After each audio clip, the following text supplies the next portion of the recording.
Selamat siang investor, kembali lagi bersama saya Melina dari Mexico Future News. Pada kesempatan kali ini kita akan membahas berita seputar indeks saham, forex dan juga komoditas. Rata-rata indeks utama Wall Street ditutup bervariasi pada akhir perdagangan Kamis waktu setempat atau Jumat dini waktu Indonesia Barat. Kondisi ini terjadi karena para investor meneliti strategi kebijakan baru Federal Reserve Amerika Serikat tentang inflasi dan sejumlah data ekonomi utama. Jumat 28 Agustus 2020, indeks Dow Jones Industrial Average naik sebanyak 160,35 poin atau 0,57% menjadi 28.492,27.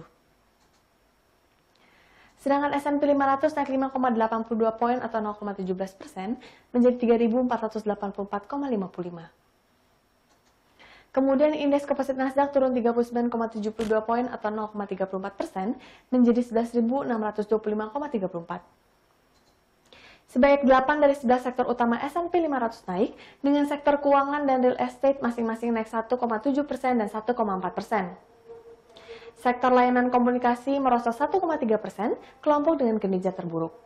Ketua The Fed Jeremy Powell mengumumkan bahwa Bank Sentral akan berusaha untuk mencapai inflasi rata-rata 2% dari waktu ke waktu, strategi baru untuk melaksanakan kebijakan moneter guna membantu memerangi pandemi COVID-19 dan meningkatkan pemulihan ekonomi. Di sisi data, ekonomi Amerika Serikat berkontraksi pada tingkat tahunan sebesar 31,7% pada kuartal kedua di tengah meningkatnya dampak COVID-19. Selain itu, klaim pengangguran awal Amerika Serikat cara kasar untuk mengukur PHK mencapai angka 1 juta pada pekan yang berakhir 22 Agustus, menyusul klaim 1,1 juta pada pekan sebelumnya. Pernyataan The Fed untuk menerapkan target inflasi rata-rata, yang artinya The Fed akan membiarkan inflasi naik lebih tinggi di atas 2% secara moderat dalam beberapa waktu. Dengan target inflasi rata-rata, Powell mengatakan suku bunga rendah dapat ditahan lebih lama lagi guna membantu perekonomian yang mengalami resesi akibat pandemi COVID-19. Kebijakan tersebut membuat emas melesat hingga 1,16% sebelum balik turun.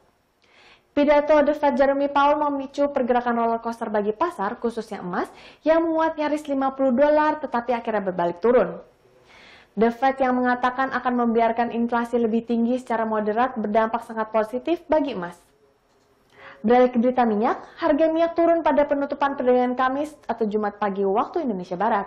Penurunan ini terjadi karena badai besar di Teluk Meksiko menghantam jantung industri minyak Amerika Serikat dan memaksa aktivitas pengeboran dan kilang untuk ditutup.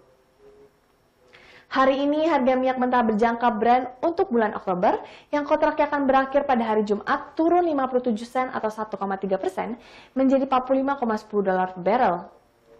Sedangkan harga minyak mentah West Texas Intermediate ditutup melemah 35 sen atau 0,8% menjadi $43,04 per barrel. Menjelang badai, produsen Amerika Serikat telah menutup sebesar 1,56 juta barrel per hari produksi minyak mentah atau sebesar 83% dari produksi Teluk Meksiko. Sementara 9 kilang telah menutup sekitar 2,9 juta barrel per hari kapasitas atau sebesar 15% dari kapasitas pemrosesan Amerika Serikat. Sekian berita seputar indeks saham, forex, dan komoditas untuk hari ini. Saya Melina pamit undur diri. Terima kasih dan sampai jumpa lagi.